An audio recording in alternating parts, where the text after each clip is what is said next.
बिस्मिल्लाहिर्रहमानिर्रहीम। सैयद तस्नीम दर्शक अपने ऑफिशियल चैनल से आपके सामने आज बड़े धमाका खेज किस्म की खबरें आप देखें। 9 रुकनी बेंच जिसमें से 2 सीनियर जज और 7 जो हैं वो भी सीनियर जज जो नए लाए गए, अपना सुप्रीम कोर्ट में बिठाए गए। उधर जब बहस शुरू होती है कि जो अपना सिविलियन केसेस हैं उनको आर्मी एक्ट के तहत अपना नहीं सुना जाना चाहिए, जिस पर आप देखें कि अपना जस्टिस फाइज ईसा और वो दूसरा अपना तारक साहब दोनों जस्टिस ये भाग गए। बोला कि हम ये इस बेंच को नहीं मानते जब तक आप पार्लियामेंट से इसको बिल को मंजूर करवा कर नहीं लाते, हम इस पर कोई फैसला नहीं दे सकते। मुझे तो जस्टिस फाइज ईसा कहता है पता भी नहीं था कि मैं इन बेंच का हिस्सा हूं और मुझे अचानक बुला लिया गया और मैं इधर बैठा और मैं देख रहा था कि ये क्या हो रहा है। मगर उन्होंने अपना चौधरी इजाज हसन ने बोला कि माहौल बड़ा गर्म है और अवाम जो है वो जनाब उन पर बड़ा एक किस्म का जुल्म हो रहा है और लोगों की जानें खतरे में है और वकला बरादरी भी खतरे में। आप आज सुने इस केस को सुने और 9 जो जजेस का बेंच है इसको आप सुने और फैसला दें। उन्होंने बोला जी कि ये जो है अदारा है, सुप्रीम कोर्ट है, ये कोई आपका किसी का घर नहीं कि आप इधर बैठकर जो मर्जी आप कर लें। हमने आईन और कानून के मुताबिक फैसले करने हैं जो अपना इस बुक के अंदर लिखा हुआ है। जिस पर उन्होंने बोला जी कि आप ये बताएं कि क्या सिविलियन केसेस जो हैं वो आर्मी एक्ट की कोर्टों में सुने जा सकते हैं। जिस पर उन्होंने बोला कि हमारे पास तो कोई अभी तक ऐसी बुक नहीं है जिसमें लिखा हो कि अगर आर्मी एक्ट के तहत उनको वो सुनती हैं तो हम उनमें मुदाखलत कर सकते हैं कि नहीं कर सकते। इसी तरह आप देखें कि जितने भी इन्होंने 8-10 हज़ार आदमी पकड़े हुए हैं स्टिल अंदर हैं, उसमें से अभी 33 की जमानतें हुई हैं। उसमें से खतीजा शाह की भी बेल नहीं हो पाई, उसको भी उन्होंने 14 दिन के लिए और हवाले कर दिया अपना। उसके अलावा अपना जो है उमर सरफराज चीमा साहब जुडिशल रिमांड पर लाए गए, उनको भी 14 दिन के लिए उन्होंने दोबारा जेल में भेज दिया। जैसे उनकी वाइफ कोर्ट से बाहर निकली तो उनको भी उन्होंने अरेस्ट कर लिया। इस तरह दूसरी जो लड़कियां 13-14 हैं वो भी अंदर ही हैं, बाकी सब अंदर ही बांधे हैं। चौधरी प्रेलाई भी अंदर ही है। इस तरह शाहमुद कुरैशी, असद उमर जब कोर्ट में पहुंचते हैं तो उनको अंदर एंटर नहीं होने देते, तो वो इस खतरे से भागकर पेशावर चले जाते हैं, उधर से अपनी हिफाजती जमानतें करवा लेते हैं ताकि कल जब हम कोर्ट में हैं तो कहीं हमें ना पकड़ ले। इस तरह गुलाम सरवर खान ने भी जो है पीटीआई छोड़ने का ऐलान कर दिया। उसने बोला जी कि 50 साल से सियासत कर रहा हूँ, मैंने पहले भी बोला था कि मेरा दिल करता है कि मैं अपने साथ बम बांध कर इस पूरी पीडीएम को उड़ा दूं, मगर जिधर बात आ जाती है एस्टेब्लिशमेंट की, अपने दारों की, तो उनके साथ जो जाती है वो मैं समझता हूँ पाक आर्मी के साथ जाती है। कोर कमांडर के घर पर हमला अपना पाक आर्मी पर हमला है और मैं किसी सूरत भी अपना उस पार्टी के साथ चलने को तैयार नहीं हूँ। मगर देखना यह है कि जो सुप्रीम कोर्ट है या हाई कोर्ट है वो क्या फैसला देती है कि जो लोग कोर कमांडर के घर में एंटर हुए क्या उनका तलक पीटीआई से है या वो पीडीएम का हिस्सा है। वक्ती तौर पर मैं पार्टी छोड़ रहा हूं, वैसे मैं 50 साल से सियासत कर रहा हूं। अब ये सारी जो है ना सूरत हाल जनाब जा रही। आदिल राजा की गिरफ्तारी के लिए भी उन्होंने बोला जी कि हम रेड वारंट निकाल रहे हैं और दोबारा राजा आदिल मेजर को गिरफ्तार करने की कोशिश करवाएंगे। और 360 जो सोशल मीडिया पर अकाउंट्स हैं, जो यूट्यूबर हैं, जो अपना इधर बाहर की कंट्री में बैठकर इमरान खान को सपोर्ट करते हैं, उनको भी पकड़ने के लिए हम जो है ना FIA से राब्ते कर रहे हैं ताकि इनको पकड़कर पाकिस्तान में लाया जाए और इनको जो है ना अपना जेलों के अंदर डाला जाए और इनके ऊपर भी जुल्म ज्यादती की जाए। फवाद चौधरी के खिलाफ भी शूकाज नोटिस जो है वो अपना उन्होंने वापस ले लिया कि ठीक है जी फिलहाल इसको रहने दें। ज़ाहिर इसने भी पार्टी छोड़ दिया। डॉक्टर राशिदा का भी जुडिशल रिमांड 14 दिन तोसी कर दी गई। खतीजा शाह की दरखास्त उसकी भी अपना मुअत्तल कर दी गई, उसको भी बेल नहीं देगी। 180 मुलजमान को पेश किया गया जिसमें से 31 की जमानत मंजूर, बाकी मुअत्तल। 13 औरतों का 14 दिन रिमांड तोसी कर दिया गया। इसी तरह इस तरह का जुल्म और ज्यादती जो है ना जी वो जारी है और पुलिस की तरफ से भी और अपना कोर्टों के जजों की तरफ से भी उनको खुद समझ नहीं आ रही कि हम करें तो क्या करें और क्या करें और क्या ना करें। अब इसमें से जो 9 रुकनी जजेस बैठे हैं, चीफ अपना जस्टिस फाइज ईसा है, एक दूसरा है अपना justice Muzahir Naqvi, justice Yahya Afridi, justice Ayesha Malik, justice Tariq Masood, justice Yahya के अलावा justice Munawar Shah, justice Munib Akhtar, justice Ijazul Hasan.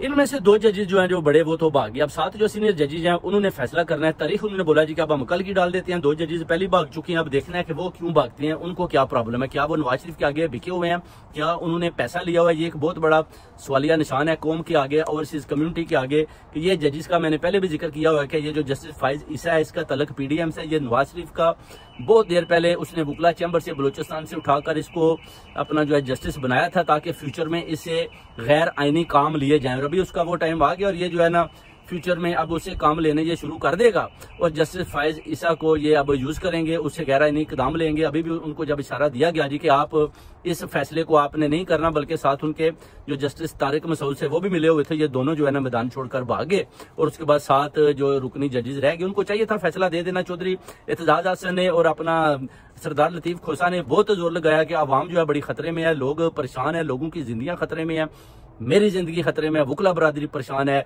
बाहर से वकीलों को उठा लेते हैं, 2-4-6 घंटे के बाद उनको छोड़ देते हैं। इसी तरह आप जितनी जल्दी होता है ये फैसला दें, क्योंकि आपको पता है कि जो आर्मी एक्ट के तहत कोर्स होंगी उसमें कर्नल या ब्रिगेडियर फैसला करेंगे और उनके फैसलों को क्या आप लोग चैलेंज कर सकते हैं, जिस पर जस्टिस आयशा मलिक ने बोला जी कि हमारे पास कोई ऐसी किताब नहीं है जिस पर मैं ये बता दूं कि हम अगर वो आर्मी एक्ट के तहत फैसला देते हैं तो क्या हमारा फैसला उनसे हावी है या नहीं, या सुप्रीम कोर्ट उसमें मुदाखलत कर सकती है कि नहीं कर सकती, ये देखना पड़ेगा।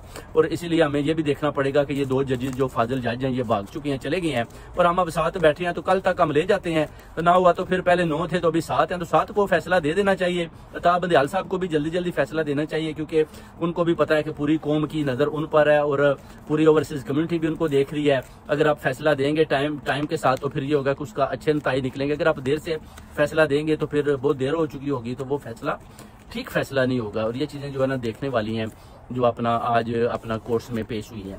अब नवाज शरीफ ने बेसिकली इन जजों को भी खरीदा हुआ है, नवाज शरीफ ने एस्टेब्लिशमेंट में भी कुछ लोगों को खरीदा हुआ है। नवाज शरीफ जैसे कह रहा है वैसे हो रहा है, पीडीएम हुकूमत जैसे चाहती है वैसे वैसे फैसले हो रहे हैं। क्योंकि आप देखें कि कोई भी फैसला अभी तक ऐसा फैसला आइन और कानून के मुताबिक नहीं हुआ जिस पर पूरी कौम बोले जी कि बड़ा जबरदस्त फैसला हुआ है, क्योंकि आप लोगों ने बेगुनाह लोगों को अंदर डाला हुआ है। पहले तो आप ये साबित करें कि कोर कमांडर के हाउस पर जिन्होंने हमला किया, क्या वो लोग कोर कमांडर के हाउस के अंदर थे, उन्होंने क्या क्या किया, वो कौन लोग थे, उनकी डिटेल्स जो है ना आप ओवरसीज कम्युनिटी कौम के साथ शेयर करें।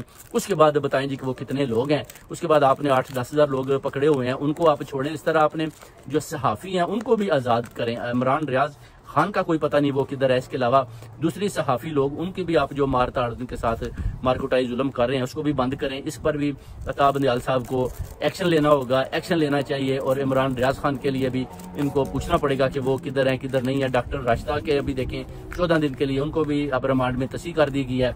इस तरह ये जो जुल्म और ज्यादतियां हो रही हैं, आप देखें ये कितनी देर चलेगी, ये ज्यादा देर नहीं है। इंशाल्लाह ताला जून का ही महीना है, उसके बाद ये खत्म है। जैसे ये मिलिट्री कोर्ट्स जल्दी जल्दी बना रहे हैं, इसीलिए बना रहे हैं कि हम जल्दी जल्दी से जो है ना अपना इमरान खान साहब को किसी तरीके से अभी इस केस में अपना अहल करें, इनको पकड़ें, इनको उसमें शामिल करें और इनको उसमें रगड़ा लगाएं, इनको अंदर करें और बिहाइंड बार करें और इनको बाहर दुनिया से जो है ना लहदा अंदर बंद कर दें मिलिट्री के अंदर। ये इस तरह की ना ये जो ड्रामेबाजियां ये कर रहे हैं जो चलने वाली नहीं है, क्योंकि पूरी बुकला बरादरी साथ खड़ी है। वकीलों को भी इन्हें डराने की कोशिश किया, मगर आप देखें हमेशा आइन और कानून और अवाम हमेशा एस्टेब्लिशमेंट से स्ट्रांग रहा है। कभी भी आज तक किसी भी कंट्री में देख लें, आइन और अवाम को किसी दायरे ने ना तो वो हरा पाया ना हरा पाएगा। अगर उन्होंने आइन और अवाम को हरा देते हैं तो फिर समझें कि ये बहुत एक सोचने वाला लम्हा है कि इस मुल्क में जिधर जमहूरियत फरोग नहीं देती, उधर मार्शल लॉ का सिस्टम है, तो फिर वो कंट्री ना तो अपना जो है अपना तरक्की कर सकती है और ना ही उसकी मुआशरत ठीक हो सकती है, क्योंकि उस पर इस तरह के लोग मुसल्लत हैं जो अपना एस्टेब्लिशमेंट के जरिए सामने मुसल्लत किए जाते हैं अवाम के ऊपर। वो अपनी मर्जी के साथ जो है ना इन हुकूमत को चलाते हैं, दारों को, ब्यूरोक्रेट्स को वो अपना करप्शन पर लाते हैं जी कि आप पैसा लें और लोगों के साथ जुल्म ज्यादतियां करें। इस तरह का जब काम चलता है, जुल्म का वो कहते हैं ना जुल्म का निजाम नहीं चल सकता, कुफर का चल सकता है। उधर ये जुल्म का निजाम चलाने की कोशिश कर रहे हैं। आप देखें इन ईसाई मुल्कों में, आप देखें कि इस्लामी जमहूरिया पाकिस्तान जो मुसलमान इधर आए हुए हैं, कितने फ्रीडम ऑफ स्पीच है, फ्री आप स्पीच कर सकते हैं। उधर आप देखें कि आपकी इस्लामी जमहूरिया पाकिस्तान है, आप किसी के खिलाफ कुछ बोल नहीं सकते, आप कुछ लिख नहीं सकते।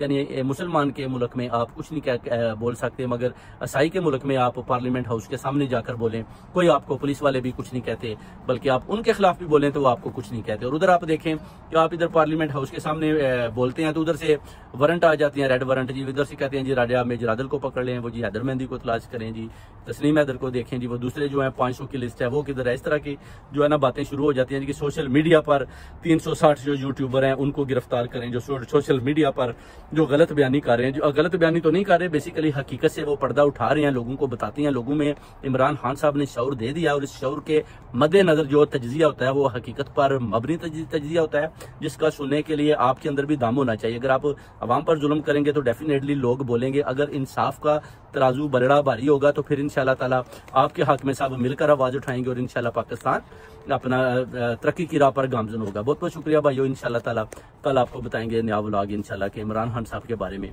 कि क्या होने वाला है। तो कल जो सुप्रीम कोर्ट है वो 7 रुकनी बेंच क्या फैसला देती आया, ये जो 2 जज बिके हुए हैं, भागे हैं, जस्टिस फाइज ईसा और तारिक मसूद, ये शमूलियत करती हैं या ये नवाज शरीफ की बात, मरियम नवाज की या पीडीएम की मानकर, आसिफ अली जरदारी की बात मानकर भाग जाते हैं। अब इन बकाऊ माल का क्या करना है इन दोनों का, ये भी देखना पड़ेगा। इनको भी चाहिए, इनके ऊपर भी अगर ये नहीं फैसला करते, नहीं सुनते, अवाम के ऊपर जुल्म हो रहा है, इनके ऊपर भी आर्टिकल 6 लगाकर इनको गिरफ्तार करना चाहिए कि आप लोग जस्टिस हो, आपको 17 सितंबर को तुम्हें चीफ जस्टिस ऑफ पाकिस्तान बना रहे हैं और तुम फैसला करने के लिए ना तो रेडी हो ना तुम फैसला कर सकते हो। इसी तरह अब इसको भी गिरफ्तार करके इसके ऊपर भी आर्मी एक्ट के तहत इसको लगाकर आर्टिकल 6 इस जस्टिस को भी ये दोनों जो बागी अंदर करना चाहिए, जिन्होंने कौम के साथ गद्दारी की, जिन्होंने मुल्क के साथ गद्दारी की, जिन्होंने ओवरसीज कम्युनिटी के साथ गद्दारी की और अवाम पर जो जुल्म हो रहा है उसके बदले में ये 5 मिनट बैठकर उस सुप्रीम कोर्ट में उस फैसले को नहीं सुना पाए जिसमें पूरी कौम और पूरी ओवरसीज कम्युनिटी ने आंखें लगाकर देख रहे हैं, सुन रहे हैं कान लगाकर कि पता चले जी कि फैसला होता है तो क्या होता है, और ये जो है ना उधर से भाग जाते हैं। इन दोनों की वजह से फैसला जो है लेट हो जाता है। अब कल पर देखते हैं जी क्या होने वाला है। इंशाल्लाह ताला कल आपको व्लॉग बताएंगे जनाब कि इन जजेस के हवाले से और इमरान खान साहब के हवाले से और राजा आदल मेजर क्या क्या बनता है इसके हवाले से भी आपको बताएंगे। बहुत बहुत शुक्रिया भाइयों। तस्नीम हैदर का सलाम। पाकिस्तान जिंदाबाद।